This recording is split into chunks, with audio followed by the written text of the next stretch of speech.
Bien, pues comenzamos la escuela bíblica, fundamentos básicos para la vida de los creyentes. Y la lección que estamos tratando ya bastantes semanas es la lección 7, que se titula ¿Quiénes somos y qué tenemos en Cristo? Como veréis, es un tema enorme, por eso llevamos tantas semanas, porque tenemos tantas cosas en Cristo, somos lo que somos en Cristo, que podemos estar un año predicando sobre este tema. Y vamos a resumir un poco lo que hemos visto hasta ahora, que es que cuando nos convertimos ocurren ciertas cosas y recibimos una serie de beneficios, que es lo que estamos estudiando.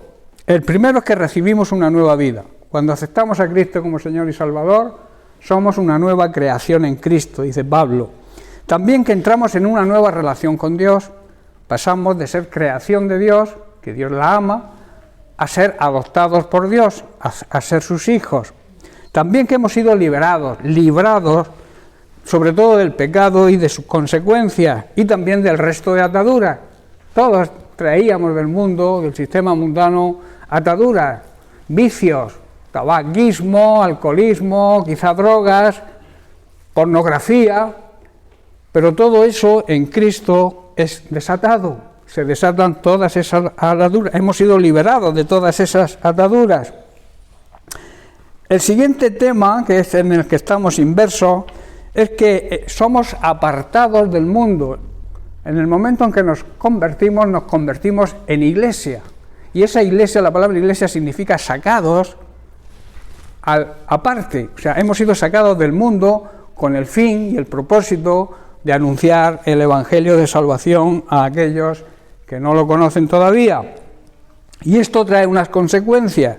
La primera consecuencia de ser apartados es que somos más que vencedores en Cristo, si realmente estamos unidos a Él. Hay personas que dicen que viven de acuerdo a la palabra de Dios, pero no es así, y entonces no producen fruto. Están como cortados, son ramas que están ahí, pero no producen fruto porque realmente no están unidos a la vid que es Cristo. Él lo puso como ejemplo. Y entonces cuando estamos unidos a Él somos más que vencedores. Y la Iglesia, que es una congregación de vencedores, no debe vivir en derrota. La Iglesia debe de vivir, como la palabra de Dios así lo afirma, de victoria en victoria. Amén. Pero claro, para vencer tiene que haber una lucha. Y la lucha todos sabemos, todos tenemos luchas. Pero según la Biblia dice que si vivimos unidos a Cristo, si convivimos, si obedecemos su palabra, todo lo podemos. Somos más que vencedores. Y entonces la victoria de Cristo se convierte en nuestra victoria. Cristo salió victorioso.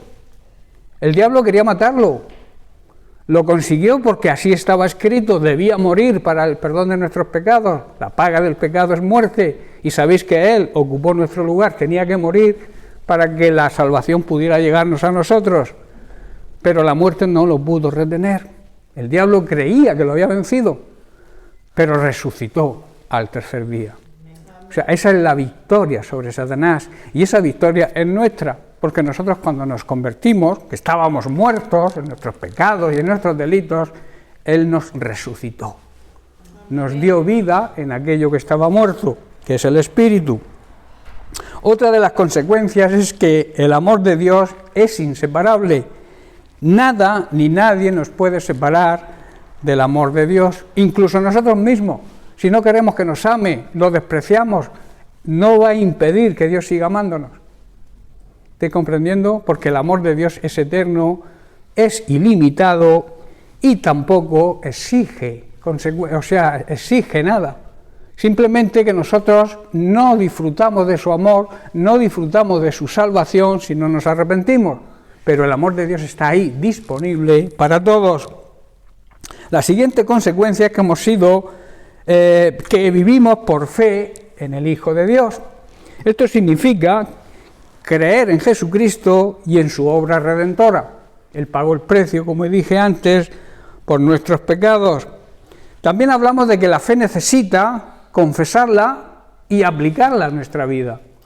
No basta con decir que tengo fe, sino que tengo que demostrarlo. ¿Cómo demuestro mi fe? Dando pasos de fe, que que estudiamos, ¿verdad? Tú das el paso y el Señor pone el piso. Tú quieres cruzar un abismo, pon el pie y el Señor pondrá un puente. ¿Estáis entendiendo? Amén. Debemos dar pasos de fe. Ahora, la siguiente, entramos ya en nueva materia. La siguiente consecuencia de ser apartados por Dios es que hemos sido resucitados con Cristo y simbólicamente estamos sentados en los lugares celestiales y andamos en vida eterna. Tenemos vida eterna, que yo siempre digo y hago hincapié en que la vida eterna tenemos que empezar a vivirla aquí. Amén. Es un anticipo de lo que vamos a vivir en el cielo. Allí será la excelencia, la plenitud de la vida eterna, pero aquí debemos vivirla, porque Él desea darnos. Jesucristo nos prometió vida y vida abundante, y eso es vida eterna. Amén. Amén. Pablo en Efesios capítulo 2, versículo del 4 al 7, nos dice lo siguiente: pero Dios, que es rico en misericordia, ya es una persona rica, ¿verdad? ¿En qué? En misericordia. Por su gran amor con que nos amó, aún nosotros estando muertos en pecados, nos dio vida juntamente con Cristo. Por su gracia somos salvos, no por nuestras buenas obras. Y juntamente con Él, dice, nos resucitó, es lo que he comentado antes, resucitó nuestro espíritu, y asimismo nos hizo sentar en los lugares celestiales con Cristo Jesús, para mostrar en los siglos venideros las abundantes riquezas de su gracia, en su bondad, para con nosotros en Cristo Jesús, siempre en Cristo Jesús. Su bondad, su amor, su misericordia se derrama en nosotros cuando nosotros estamos unidos a Cristo. ¿Ves comprendiendo? Él sigue amando a la gente que no se une a Cristo, pero la bendición, el amor, la misericordia de Dios se derrama a aquellos que están en Cristo. Por eso se repite tantas veces en la Biblia, en Cristo, que significa vivir unidos a Cristo, seguir sus enseñanzas y obedecer su palabra. Amén. Dios, hermanos, es tan rico en misericordia y nos amó y nos sigue amando tanto que a pesar de que estábamos muertos por causa de nuestros pecados, Él nos dio vida. Es lo que está diciendo aquí el apóstol Pablo. ¿Y nos dio vida cuándo? Pues en el momento que Cristo resucitó, en el momento que el Espíritu Santo resucitó a Cristo de entre los muertos. Y es solo por la gracia de Dios, solamente por eso que hemos sido salvados.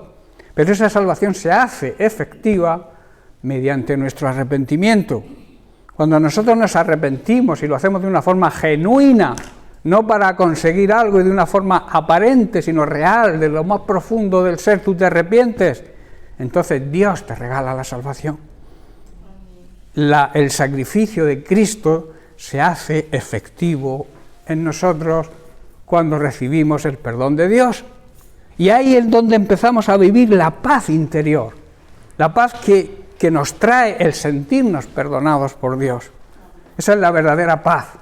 Por eso Jesús dijo, el mundo os dará una paz, pero la paz que yo os doy es muy diferente. La paz que el mundo da se termina cuando empiezan los problemas. En cambio, mi paz, está diciendo Jesús, va a estar con vosotros aún en medio de los problemas. ¿Qué quiere decir? Siempre quiere decir en los tiempos malos y en los tiempos buenos. Amén. Yo estaré con vosotros siempre. Y ese siempre significa eso. En todo momento. Tiempos de bonanza y tiempos de no bonanza. Tiempos de problemas, de dificultades. Por eso nosotros debemos, en medio de los problemas, decía la Biblia, dice Pablo, en medio de los problemas tenemos que andar gozosos. ¿Por qué? Porque el gozo del Señor es quien nos da la fuerza, nos capacita para afrontar los problemas. Amén. Fuera del Señor los problemas nos ahogan. Fuera del Señor no encontraremos la solución para afrontar ningún problema. Pero si creemos de verdad, si hemos entregado nuestra vida a Cristo de verdad, en Cristo tenemos la capacitación para superar todo, por muy difícil que nos venga la prueba que tengamos que atravesar. Nos levantó de los muertos espirituales. Nosotros andábamos como anda el mundo. El mundo anda en su carne y en su mente. pero están muertos en espíritu. Por eso dice que nos resucitó de entre esos muertos y nos dio vida y nos hizo sentar. Simbólicamente estamos sentados en los lugares celestiales junto con nuestra cabeza, que es Cristo, ¿verdad? Y donde está la cabeza está el cuerpo. ¿Qué une la cabeza con el cuerpo? El cuello. ¿Sabéis lo que simboliza aquí el cuello? La fe en la cabeza, la fe en Cristo. Estamos unidos a la cabeza, estamos unidos a Cristo, estamos simbólicamente sentados con Él a la diestra del Padre, porque estamos unidos a Él por la fe que le tenemos. Y la fe, como he dicho antes, debemos demostrarla dando esos pasos de fe que demuestran que realmente creemos. De modo que en los tiempos futuros, está diciendo también Pablo, en las futuras generaciones, Dios nos puede poner como ejemplo de la increíble riqueza de la gracia y de su bondad que ha demostrado siempre que nos tiene. Nosotros, como predicábamos el domingo, tenemos experiencias, debemos tener experiencias personales y continuas con el Señor. Para que esa fe se fortalezca, yo tengo que tener comunión con la palabra de Dios. Porque la fe viene por el escuchar la palabra de Dios. No dice por leerla, por eso yo siempre muchas veces aconsejo que leamos la palabra de Dios en voz alta, para que nuestros oídos la oigan y así la fe crezca. También eso nos muestra que además de repartir folletos para que la gente los lea, debemos predicarle con nuestra boca para que lo oigan con sus oídos.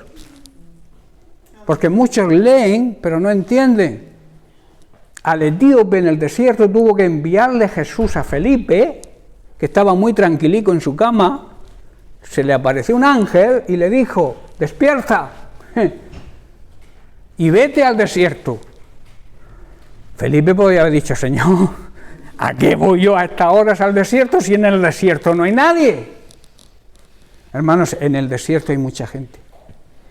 Hay mucha gente que anda en sus desiertos particulares, en esa sed que muchos tienen, y la prueba fue los 5 jóvenes de esta vigilia, de este 31. Hay gente que tiene sed de la palabra de Dios, que tiene sed de Dios porque hay algo que demanda de nuestro interior, que hemos sido creados a imagen y semejanza de Dios. Hay algo en nuestro interior que demanda de Dios. Y nosotros no podemos estar callados. Nosotros tenemos que abrirnos a Él. Nos demostró el Señor que sin hablarles vinieron. Pues imaginaos si les hablamos. Por eso no debemos descuidar la evangelización. Se están levantando ministerios en la alabanza que son preciosos. Yo adoro la alabanza, me encanta la alabanza y doy gracias a Dios por el mover que hay, y sobre todo también aquí en esta iglesia, con los chicos de la alabanza. Pero se tienen que levantar evangelizadores también, personas que prediquen, que tengan el ansia de salir a las calles. Y aparte de repartir folletos o de buzonear, echar folletos en los buzones, también presentarse como hay que hacer a ellos. Y el que quiera escucharte, que te escuche, pero el que no quiera, que no te escuche. Pero siempre habrá gente como estos jóvenes que te van a escuchar. No pierdas el tiempo diciendo, no sé, no puedo, la gente no me va a escuchar. Eso es lo que decía Jonás cuando Dios lo envió a Nínive. Él dijo: pero ¿qué va allí? Si allí son todos, allí no sabe nadie ni dónde tiene la mano derecha ni la izquierda, ¿a qué voy yo allí? Si aquello no hay quien los cambie. A veces nosotros actuamos así. ¿Para qué voy a predicar si no se va a convertir nadie? Esa es la mentira del diablo. Porque cuando Jonás a la fuerza obedeció, que él se volvió, él no quiso hacerle caso a Dios y tuvo que el Señor enviar un pez grande, devorarlo y luego devolverlo a tierra. Y entonces obedeció y toda Nínive se convirtió. Eso es un ejemplo. La Biblia está para enseñarnos lo que hicieron mal los personajes que a veces vemos que hay personas y personajes bíblicos que lo hicieron mal. y pagaron sus consecuencias. Ahí están, de modelo para que no hagamos lo que ellos hicieron. Y los que lo hicieron bien están también para que les imitemos y hagamos las cosas bien hechas.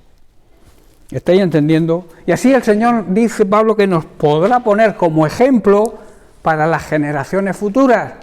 Igual tú no ves el fruto de tu siembra, pero quizás las generaciones futuras lo vean y reconozcan: mi padre, mi madre, mi abuelo peleó, luchó por el Evangelio y ahora estamos viendo los resultados.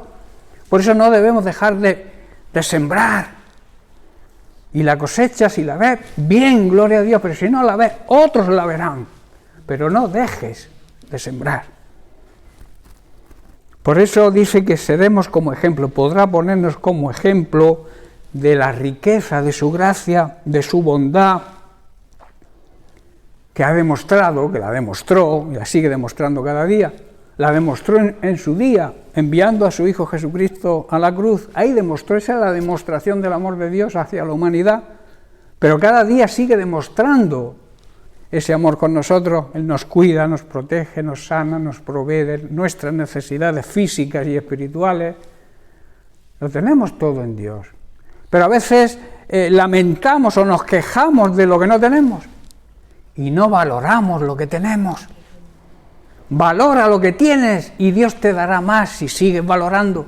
Pero si no valoras lo que Dios te da, pues el Señor dirá: ¿para qué le voy a dar más si no me valora lo que le hago? ¿Estáis comprendiendo? Simbólicamente, el Señor te puede decir: sea agradecido. Por eso la Biblia insiste tanto que tenemos que entrar por sus puertas con acción de gracias, siendo agradecidos con Dios.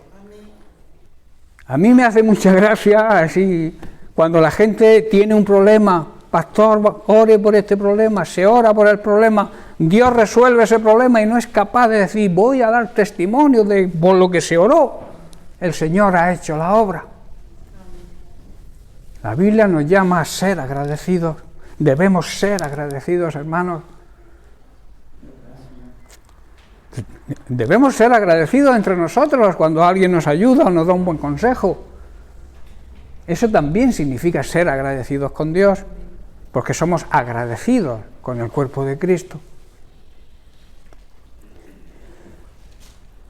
Hay unas grandes, como dice Pablo, una increíble riqueza de la gracia y la bondad de Dios. Ahora, ¿cuáles son esas increíbles riquezas y en qué consisten?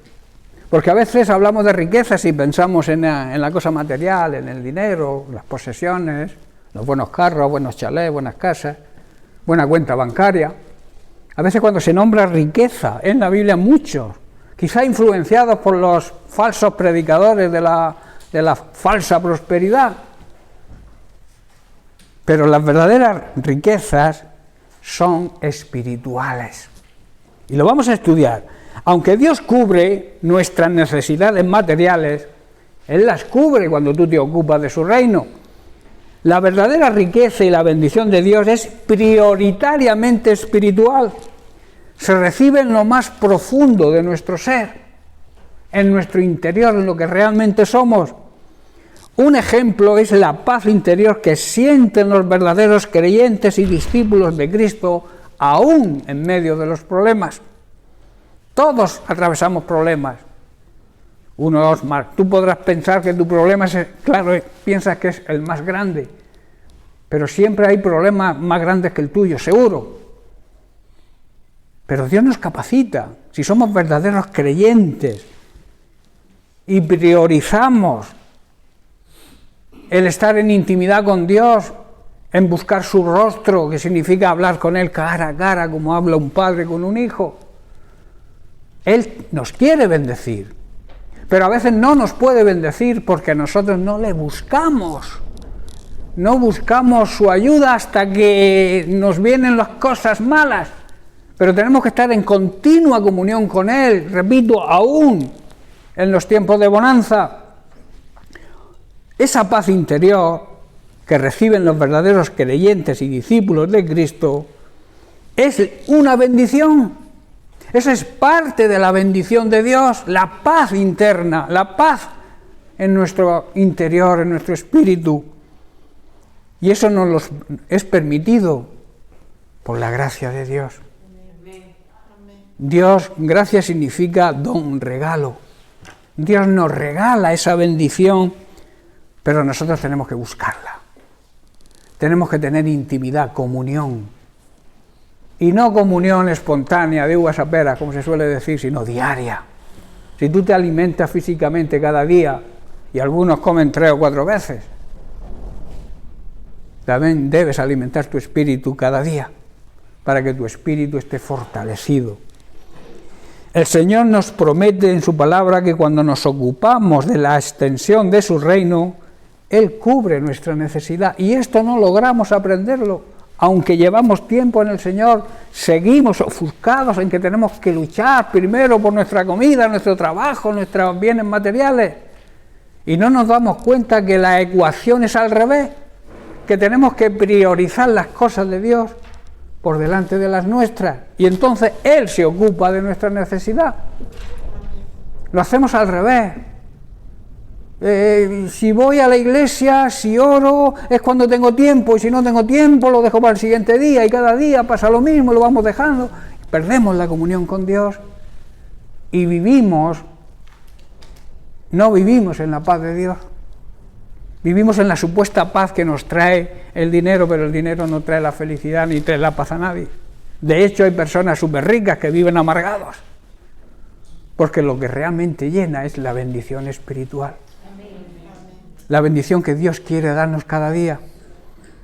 Pero para eso debemos ocuparnos de su reino, priorizar su reino, que las almas se conviertan, que sintamos el mismo amor por las almas que siente Él.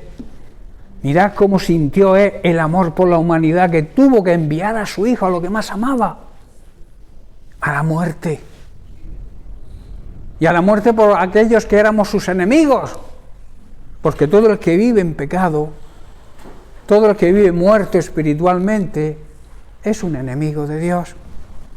Y Dios ama incluso a sus enemigos. El propio Jesús nos dice, nos empuja, nos insta a que amemos a nuestros enemigos, que no maldigamos a nadie, que no hablemos mal de nadie, que veamos siempre lo positivo de la gente, no lo negativo. Pero claro, la murmuración, la crítica es el deporte nacional. Nos gusta criticar a la gente, pero nunca nos gusta ensalzar sus cosas buenas. Jaime sé yo que tiene cosas buenas, ¿a que sí? Todos tenemos cosas buenas. ¿Por qué no miramos eso en vez de ver si Jaime viene peinado de una manera, si no viene peinado, si viene despeinado por el viento? Son ejemplos, ¿no? Pero a veces que miramos lo exterior y no nos damos cuenta de lo que realmente importa, que es lo que hay dentro de nosotros, las cosas buenas que hay dentro de nosotros. Y las cosas buenas que hay dentro de nosotros también son bendición de Dios. También son riquezas que Dios nos da. Realmente cuando nos unimos a Cristo, cuando lo aceptamos como nuestro Señor y Salvador personal, entonces Dios nos bendice en lo más profundo de nuestro ser, en nuestro espíritu, bendición, prosperidad espiritual, que es la que realmente importa. En Efesios capítulo 1, versículo 3, Pablo se refiere a esto cuando dice: bendito sea el Dios y Padre de nuestro Señor Jesucristo, que nos bendijo en pasado, con toda bendición que espiritual en los lugares celestiales en Cristo. Dios quiere bendecirnos. La provisión no es, digamos que es algo que tenemos que dar por hecho, pero la verdadera bendición es que entendamos que tenemos que buscar el reino de Dios y nuestra necesidad física será cubierta. El Dios y Padre de nuestro Señor Jesucristo, está diciendo Pablo, debe recibir de nosotros, sus hijos, toda la alabanza que se merece, toda la adoración que se merece. Y recordemos que adoración también significa obediencia, porque nos bendice con toda clase de bendiciones espirituales. ¿Dónde? en el sitio en que te encuentres. ¿Dónde se encuentra un verdadero cristiano? Unido a Cristo en los lugares celestiales, simbólicamente. ¿Estáis comprendiendo? Por eso nuestra vida tiene que ser una vida de ejemplo, de santidad. Porque aquel que no vive en santidad no puede estar sentado arriba con Cristo, es imposible, porque en el cielo no hay pecado. Si tú quieres estar sentado, unido a Cristo, que es la cabeza, tu vida debe ser ejemplo. Y no digo que seamos, digamos, perfectos al nivel que Dios es perfecto, sino a la perfección humana que sí existe. La perfección humana tiene sus fallos, pero el verdadero creyente, el que cree de verdad, el que es un verdadero cristiano, cuando se equivoca, cuando peca, se arrepiente y se restaura la comunión con Dios. Otra cosa es vivir en pecado y que tú sepas que estás viviendo en pecado y sigas viviendo en pecado. Ahí es donde está el problema, y Dios no te puede bendecir espiritualmente, porque no estás sentado con Cristo. Deberías estar, si te has convertido, si eres iglesia. Tenemos que estar donde está Cristo, porque Cristo es la cabeza de la iglesia. Pero a veces mucha gente se considera iglesia sin serlo. ¿Por qué digo esto? Porque no todos los que entran a una congregación cristiana son cristianos. Y eso es una realidad. La Biblia y el propio Jesús dice: lleva cuidado con los falsos ministros, con los falsos pastores, con los falsos evangelistas, con los falsos hermanos. ¿Por qué hay falsos hermanos? Jesús lo sabía y nos advierte. Yo no digo que los que estemos aquí, alguno sea falso. Dios lo sabe quién es, claro que lo sabe, pero yo no. Por eso nos advierte: ojo, que nadie os engañe.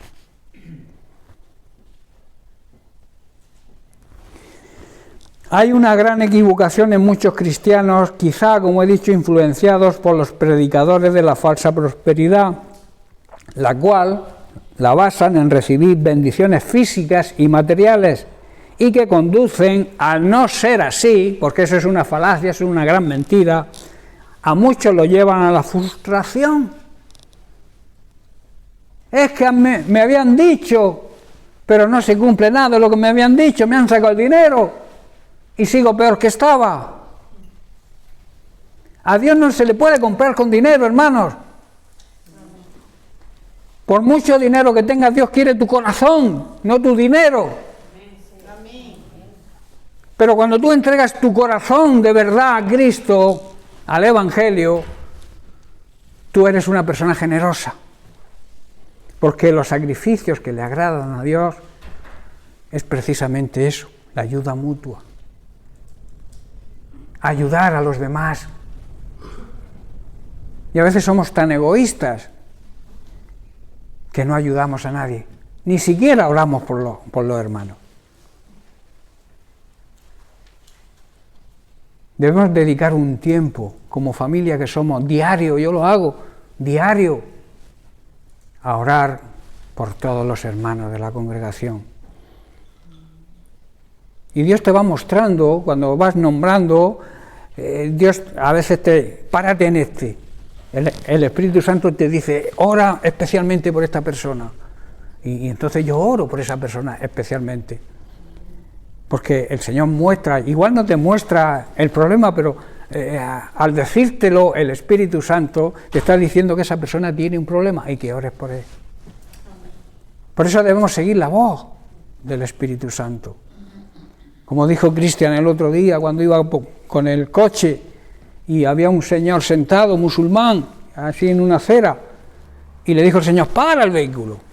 Él sintió esa voz y tuvo que parar, meter la marcha atrás y volverse. Y como los que estuvieron aquí, dice que bajó, dice: mira, yo me llamo Cristian y Dios me ha dicho que ore por usted. Dice: yo sabía que alguien iba a enviar Dios para hablar conmigo porque estoy pasando una tremenda depresión.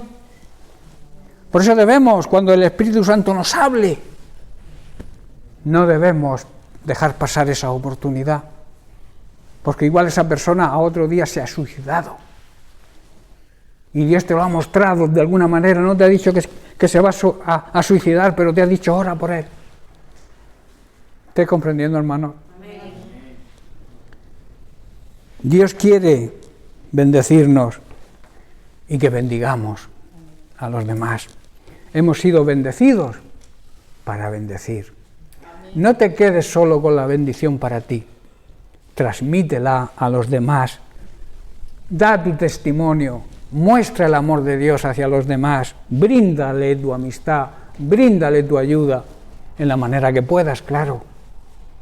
Pero no dejes pasar ninguna oportunidad cuando la voz del Espíritu Santo te hable. Dios te quiere bendecir, claro que te quiere bendecir, pero principalmente te quiere bendecir espiritualmente. Las bendiciones espirituales son las que verdaderamente llenan a la persona. Y estas se reciben cuando vivimos unidos a Cristo, vivimos en obediencia a su palabra, entonces nos hacemos acreedores y Dios cubre también nuestra necesidad. Y además debemos conocer y debemos ver esa bendición espiritual aún en medio de los problemas. Aún en medio de los problemas debemos ver, conocer y entender que hay una bendición espiritual aún en ese problema. Aunque parezca algo contradictorio, un problema puede traernos una enseñanza, puede enseñarnos algo. Por eso el Señor permite a veces que nos pasen cosas para mostrarnos algo espiritual que nosotros estamos fallando. Por eso no veas un problema como algo malo. Velo como una oportunidad de recibir una enseñanza de Dios y acéptalo como una bendición también. Es difícil de entender eso, pero es así. Las cosas de Dios son como son. Cooperan todas las cosas aquellos que aman a Dios, la condición, amar a Dios. Cuando tú amas a Dios, todas las cosas que te ocurren cooperan. ¿Qué significa cooperar? Que trabajan juntas, trabajan en unidad para tu propio bien. O sea que cualquier cosa que te pase, sea buena, sea mala, sea regular, es para nuestro bien. Y debemos entenderlo así, debemos saberlo. Hermanos míos, dice Santiago 1:2, tened por sumo gozo cuando os halléis en diversas pruebas. ¿Sabéis lo que significa sumo? El grado más alto de gozo. No un gozo ahí por, no sé, que tengo que estar gozoso. No, un gozo pleno, sumo gozo, el nivel más alto de gozo. En su tiempo, y hoy también muchos creyentes, al apóstol Santiago deberían considerarlo que estaba loco al decir eso. ¿Cómo voy a estar yo gozoso en medio de una prueba? Hoy también muchos se hacen esa pregunta.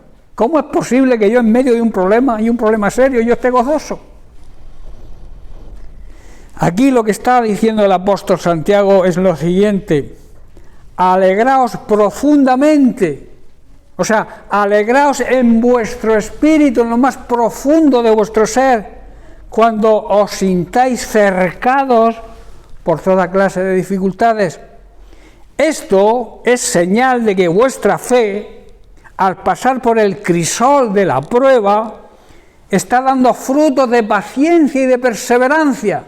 O sea, activamos la paciencia en medio de la prueba y la constancia y la perseverancia. No nos damos por vencidos, quiere decir, no arrojamos la toalla. Cuando tengamos que enfrentar problemas, debemos considerarlo como un tiempo para alegrarnos mucho, porque sabemos que siempre que se pone a prueba la fe, la constancia, la firmeza y la perseverancia tienen una oportunidad para desarrollarse. ¿Había entendido? Por eso tenemos que estar gozosos, porque le estamos dando una oportunidad aparte del fruto del Espíritu Santo, que sabéis que parte del fruto del Espíritu Santo es la paciencia, la perseverancia, la constancia.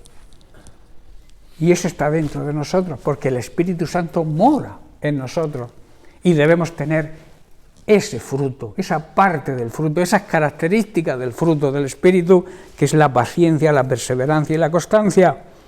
Esa fe y esa firmeza nos llevará a recibir la bendición de la paz interior que supone el haber sido perdonados por Él. Esa es la verdadera paz. Esa bendición es solo para aquellos que deciden arrepentirse de su manera egoísta de vivir y aceptan el plan de salvación ideado por el mismo Dios, que no es otro que el sacrificio de su amado Hijo Jesucristo. Tremenda realidad y tremenda verdad. Quizás surjan preguntas: ¿cómo podemos alegrarnos en medio de los problemas? ¿Cómo podemos llamar a esto bendición espiritual? ¿Verdad? Gracias por preguntar. Bendición significa, en general, que la persona, el pueblo que vive en la presencia de Dios, hoy el pan de vida trata de la presencia de Dios, si lo podéis escuchar luego, dice, amando, respetando y obedeciendo su palabra, goza de bendición espiritual y también de la provisión divina que necesita. Esto tenemos que metérnoslo en la cabeza. Repito, la persona, el pueblo que vive en la presencia de Dios, que vive cerca de Dios, que convive con su palabra, que tiene intimidad diaria con Dios, mediante la oración, el ayuno, la lectura, escuchando su palabra, está amando y está respetando y obedeciendo a Dios, entonces goza de una bendición espiritual y Dios también te cubre tu necesidad. ¿Por qué complicarnos tanto la vida? ¿Por qué trabajar tanto que a veces no tenemos tiempo ni para disfrutar de la familia? Los niños se nos hacen grandes y no los disfrutamos. Yo a mis 2 hijos mayores no los llegué a disfrutar de niños, porque estaba trabajando y trabajando y trabajando y trabajando y trabajando, apenas los veía. Yo llegaba a casa a final de semana, tocaba la puerta y se asomaba un niño por la mirilla, uno de mis hijos, y le preguntaba a su madre, mamá, aquí hay un señor con bigote, le abrimos. ¿Por qué? Porque no los disfrutaba, no estaba con ellos. En cambio con Jonathan, el último, pues sí, ahí lo disfruté, ahí lo apunté a la escuela de fútbol, iba a los entrenamientos, iba con él a los partidos, lo seguía, siempre estaba con él. A él sí lo he disfrutado, porque aprendí la lección. Con los 2 primeros, aparte de que todavía no era creyente, nos convertimos cuando tenían, ¿qué tenían los niños? 4 años, el pequeño, y 8 y 4 y medio. Jonathan ya nació, por eso decidí disfrutar de por lo menos uno, ¿no? Pero es así, a veces pasamos la vida se pasa y no disfrutamos de la bendición espiritual que también son los hijos. Los nietos también es una bendición espiritual. No te ofusques tanto en los bienes materiales, en tener una buena cuenta corriente ahí. No te duermas en los cultos porque trabajas y claro, llegas al culto un domingo y como está tan comodito esto, hay aire acondicionado en verano, calefacción en invierno, buenas butacas, pues predíqueme usted, padre, que yo me echo a dormir. ¿Verdad? Pasa, yo el domingo había 4 personas durmiendo. Disimulaban, de vez en cuando los días que se hacían así disimulaban, pero enseguida ¡pum!, caían otra vez.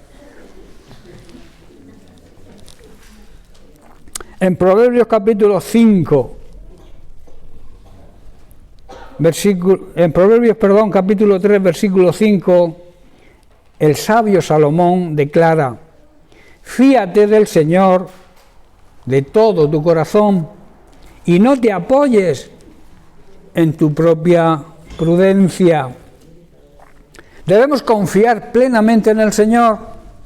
Eso significa confiar con nuestro corazón y no depender de nuestro propio entendimiento. A veces somos muy sabios, nos creemos muy sabios, creemos que lo sabemos todo, incluso queremos dar lecciones a otros y en realidad no sabemos nada, porque andamos en la sabiduría humana. Por eso Salomón afirma que debemos confiar de todo corazón en la sabiduría divina y no tanto en nuestras habilidades personales. Si tú tienes una habilidad, porque Dios te la ha dado. Sea agradecido y fíate primero de Él. Y cuando tengas que dar un consejo o dar una opinión, busca la sabiduría divina, porque igual le estás dando un mal consejo a alguien guiado por tu quizás sabiduría, porque te crees que lo sabes todo. ¿Estás comprendiendo, hermano? El término bendición también significa que toda la vida de un creyente verdadero, que toda la vida del nuevo pueblo de Dios, de su iglesia, es una herencia de bendición y también debe ser un esfuerzo continuo por bendecir a los demás. Por eso digo, no te quedes con la bendición, sé un canal de bendición para otros, porque repito, hemos sido bendecidos para bendecir. En Mateo capítulo 5, verso 44, Jesús nos dice hasta dónde debe llegar nuestro amor. Dice, pero yo os digo, amad a vuestros enemigos. Y amad está en imperativo, es una orden, es un mandamiento. Tenemos que amar por imposición divina a nuestros enemigos. Pero pastor, ¿cómo es posible que yo ame a aquel que me hace daño? Sí. Tienes que amarlo y tienes que demostrarle el amor. La única forma de contrarrestar el mal, el odio, es con el bien y el amor. Y llegarás a tocar su corazón. La Biblia dice que cuando le hacemos bien a alguien que nos hace mal, ascuas de fuego acumulamos sobre su cabeza. Y eso quiere decir que se le caerá la cara de vergüenza de ver que él te está haciendo un daño y tú le estás devolviendo un bien. Y puede que se convierta. Que es lo que debemos pretender, hermanos. Ganar a nuestros enemigos con el amor. Es el amor. Por eso llevo tantas semanas predicando sobre el amor, porque es esencial que entendamos lo que es el amor de Dios. Dice además, bendecid a los que os maldicen. Eso también es difícil. Aquellos que te mandan maldiciones, que tú tengas que bendecirlos. Haced el bien, escuchar bien, a aquellos que os aborrecen, os odian. En otra traducción dice, hay personas que odian al cuerpo de Cristo, hay personas que odian a los cristianos, hay personas que nos tachan de generadores de odio a nosotros, cuando nosotros promovemos el amor de Dios. Porque también está profetizado esto. Isaías, en el libro de Isaías encontramos que dice, ay de aquellos que en los últimos tiempos llamarán bueno a lo que es malo y llamarán malo a lo que es bueno. Eso es lo que está ocurriendo hoy con el cuerpo de Cristo, con la Iglesia, que pretendemos hacer el bien y la gente nos cree, porque está promovido por nuestros enemigos, creen que somos, o hacen ver a los demás que somos generadores de odio, porque predicamos del amor de Dios, predicamos la palabra de Dios, predicamos lo que Dios dice sobre todas las cosas. Pero como tiene que prevalecer el hombre incrédulo, el hombre que rechaza a Dios, quiere prevalecer sobre el mismo Dios, pues entonces los que seguimos, servimos y obedecemos a Dios, somos sus enemigos, somos generadores de odio. ¿Verdad? Pero la Biblia dice, si a mí me persiguieron, que soy vuestro maestro, no os alarméis cuando os persigan a vosotros, porque es una señal de que somos verdaderos. Amén. Si tú no eres perseguido o perseguida, tienes un problema. Y es porque te disfrazas para que el mundo te acepte. Te vuelves un cristiano camaleón, que se disfraza para pasar desapercibido y que el mundo te acepte. Pero eso es una gran mentira, hermanos del diablo. Si eres perseguido es porque eres verdadero. Cristo era la verdad. Cristo él mismo se autodenominó como la verdad. Y Cristo fue perseguido. Y si a él lo persiguieron, a nosotros que somos sus seguidores no nos van a perseguir. Por eso también dice la palabra de Dios que nos sintamos gozosos cuando nos persigan. Porque si a nuestro maestro, lo persiguieron, para nosotros es un honor participar de su sufrimiento. Porque la persecución trae sufrimiento. Mirad lo que sufrió Jesucristo, que incluso tuvo que morir en una cruz y morir desnudo, con la afrenta que eso suponía, la afrenta pública, y lo hizo por amor a nosotros.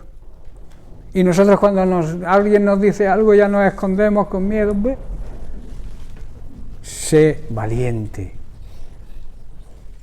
La iglesia primitiva oraba por valentía, por denuedo, por predicar la palabra de Dios. No le pedía a Dios que castigara a aquellos que eran sus enemigos, sino le pedía sabiduría, poder, denuedo, valentía, empuje para predicar la palabra de Dios. Y nosotros tenemos que tomar el ejemplo de la iglesia primitiva. En Romanos capítulo 12, ya estoy terminando. En Romanos capítulo 12, verso 14, Pablo también nos dice lo siguiente: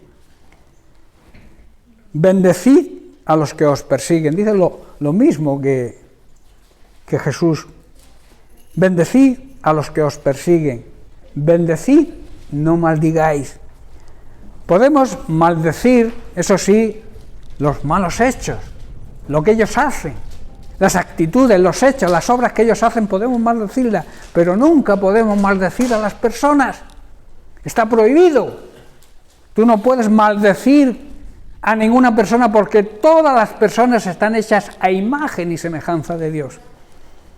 Tú puedes detestar, despreciar, reprender, maldecir lo que hacen, pero no a ellos. ¿Estáis entendiendo, hermano? Eso es lo que está diciendo aquí Pablo. Debemos bendecir a quien nos persigue y no maldecirlos nunca, sino pedir a Dios en oración que los bendiga y los perdone cuando se arrepientan. Que ponga en su corazón arrepentimiento y que ellos puedan volverse a Cristo, puedan volverse a Dios y recibir la salvación. En Primera de Pedro, capítulo 3, verso 9, Pedro también se suma a este criterio y nos da la clave. Dice, no devolviendo mal por mal, ni maldición por maldición, sino por el contrario, bendiciendo, sabiendo que hemos sido llamados para que heredemos bendición. Nosotros hemos sido escogidos, llamados para bendición. Y eso conlleva bendecir a otros, bendecir a los demás. Por eso no debemos pagar mal por mal nunca. No debemos responder con insultos cuando la gente nos insulte. Por el contrario, debemos contestar con una bendición. Si alguien te maldice, tú le dices que Dios te bendiga. Es difícil, pero hay que hacerlo. Por el contrario, hermanos, recibiremos bendición, nosotros de parte de Dios, bendición espiritual, cuando hagamos como Él nos manda. A esto nos ha llamado Dios y Él nos va a bendecir por hacerlo. Y ya llegamos a la conclusión final sobre este tema, que es la siguiente: la bendición de Dios es prioritariamente espiritual, se recibe en lo más profundo de nuestro ser. La mayor bendición es sentirse perdonado por Dios. Yo me pregunto, ¿te sientes perdonado por Dios? ¿Te has arrepentido de verdad y has recibido la paz interior que conlleva el sentirse perdonado por Él? ¿Tienes esa paz interior aún en medio de los problemas? Analiza tu vida, o analicemos nuestra vida, a ver si es así. ¿Sientes paz interior aunque tengas problemas? Pregúntatelo, ¿siento paz interior en medio de los problemas? Debemos hacernos esa pregunta y contestarla también, claro. Todos sabemos la respuesta, porque todos conocemos nuestra situación, todos sabemos cuál es nuestra respuesta hacia Dios, Y si tenemos que cambiar, cambiar. Eso nos traerá bendición espiritual. Y por último, y ya termino, debemos saber que toda la vida de un verdadero cristiano, de un verdadero hijo de Dios, de una verdadera iglesia, es una herencia que tenemos de bendición y debe ser también un esfuerzo continuo por bendecir a los demás. Amén. Bien, pues lo vamos a dejar aquí, seguiremos la semana que viene con otra consecuencia de ser apartados por Dios, y es que hemos sido crucificados al mundo. Esa es la siguiente que trataremos la semana que viene. Bien, pues que Dios les bendiga.